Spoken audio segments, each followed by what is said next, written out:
Hello, everyone. This is Miss Thomas. I'm your child social studies teacher at Chesney Middle School in 7th grade. I wanted to do a quick video that kind of goes over Canvas. I understand that I am the only 7th grade teacher that uses Canvas, so I wanted to show you a little bit about it so that hopefully you can help your student. Hopefully your child has it favorited. If not, this is the website. It's spartanburg2.instructure.com. And your student can click the star and it will bookmark this page. So when students go in, they won't get that denied access just like I did. I was under, the last time I closed out Canvas, I was under a student view as opposed to my teacher view. So I'm going to go under student view now so you can see what it'll look like if you're looking at Canvas over your student's shoulder. So from the home page, once they're inside of Canvas, they have these, and theirs could look like this with everything, which looks like a lot. Or I recommend that they collapse what these things are known as modules. Okay. We call these units in my class. We're on our third major unit, Forms of Government. We started it today. Last week we tested on Intro to GO2. And then our first big unit was Intro to Geography. Down here is information from the first week of school, class rules, that sort of thing, class competition. There's a copy of the schedule if students ever need it. There's important links. Students, when they leave my class, if they have to go to the restroom or anything like that, they would fill out this sign-out form. This is an important form. If your child ever wants to retake a test, they have to go in and tell me what they did differently, when they would like to come and retake the test, and what exactly they can fill this form out for something other than a test, what exactly they would like assistance with. Once we start looking at our units, and I'll pull open this one, Intro to GO2, I want to point out a couple of things to you. First thing I want to point out is the different types of icons you're going to see. So this is a link. These are assignments. This assignment was graded, this one was not, and thus you see that it was for 100 points, and this one has no points with it. If it is subset, for example, this was an assignment students did that was outside of Canvas on another tool called PlayPosit.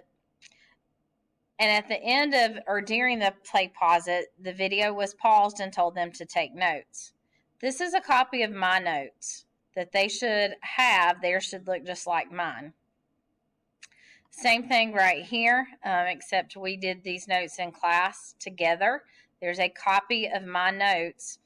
That's what the students should look like.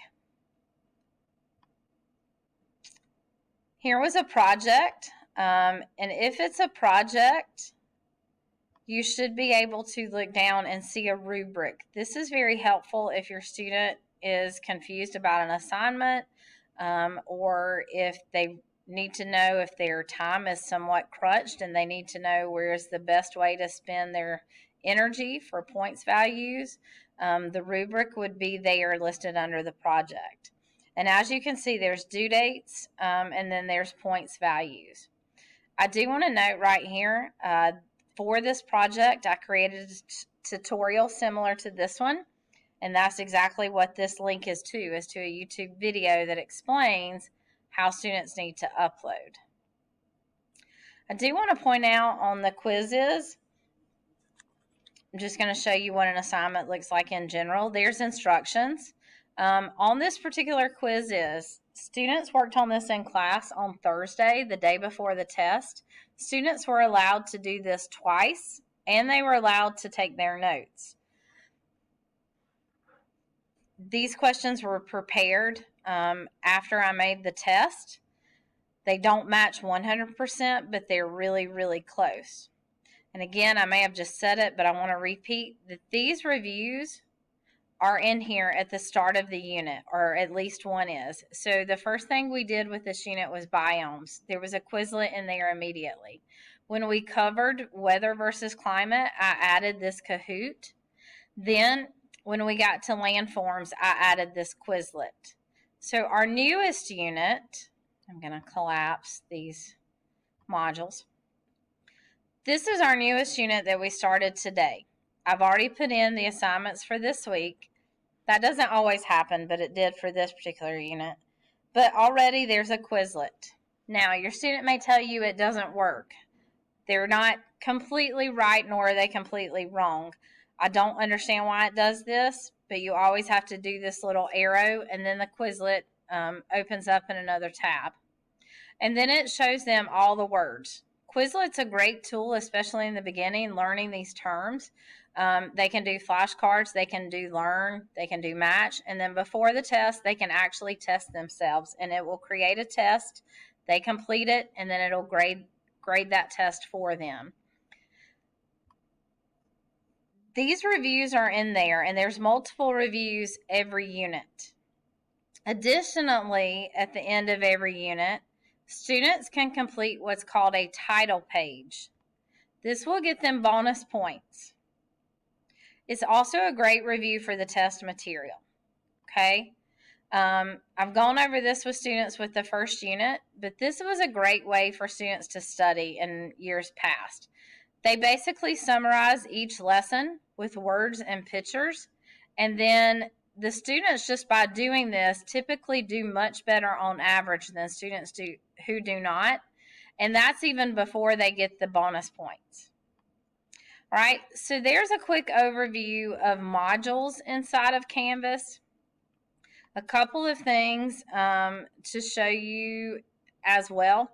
Let me go back to the dashboard. I've got to leave the student view. So their student view may look a little different.